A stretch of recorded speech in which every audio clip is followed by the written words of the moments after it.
A reading from the book of Matthew, chapter 17, verse 14, through chapter 18, verse 9. When they came to the crowd, a man approached Jesus and knelt before him. "Lord, have mercy on my son," he said. "He has seizures and is suffering greatly. He often falls into the fire or into the water. I brought him to your disciples, but they could not heal him." "O unbelieving and perverse generation," Jesus replied, "how long shall I stay with you? How long shall I put up with you? Bring the boy here to me." Jesus rebuked the demon, and it came out of the boy, and he was healed from that moment. Then the disciples came to Jesus in private and asked, "Why couldn't we drive it out?" He replied, "Because you have so little faith. I tell you the truth, if you have faith as small as a mustard seed, you can say to this mountain, 'Move from here to there,' and it will move. Nothing will be impossible for you." When they came together in Galilee, he said to them, "The Son of Man is going to be betrayed into the hands of men. They will kill him, and on the third day he will be raised to life." And the disciples were filled with grief. After Jesus and his disciples arrived in Capernaum, the collectors of the 2 drachma tax came to Peter and asked, "Doesn't your teacher pay the temple tax?" "Yes, he does," he replied. When Peter came into the house, Jesus was the first to speak. "What do you think, Simon?" he asked. "From whom do the kings of the earth collect duty and taxes?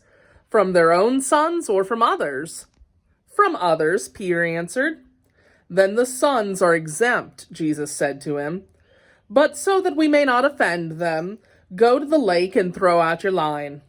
Take the first fish you catch. Open its mouth and you will find a 4 drachma coin. Take it and give it to them for my tax and yours." At that time, the disciples came to Jesus and asked, "Who is the greatest in the kingdom of heaven?" He called a little child and had him stand among them. And he said, "I tell you the truth. Unless you change and become more like little children, you will never enter the kingdom of heaven. Therefore, whoever humbles himself like this child is the greatest in all the kingdom of heaven. And whoever welcomes a little child like this in my name welcomes me. But if anyone causes one of these little ones who believe in me to sin, it would be better for him to have a large millstone hung around his neck and be drowned in the depths of the sea. Woe to the world because of the things that cause people to sin. Such things must come, but woe to the man through whom they come. If your hand or your foot causes you to sin, cut it off and throw it away. It is better for you to enter life maimed or crippled than to have 2 hands or 2 feet and be thrown into eternal fire. And if your eye causes you to sin, gouge it out and throw it away.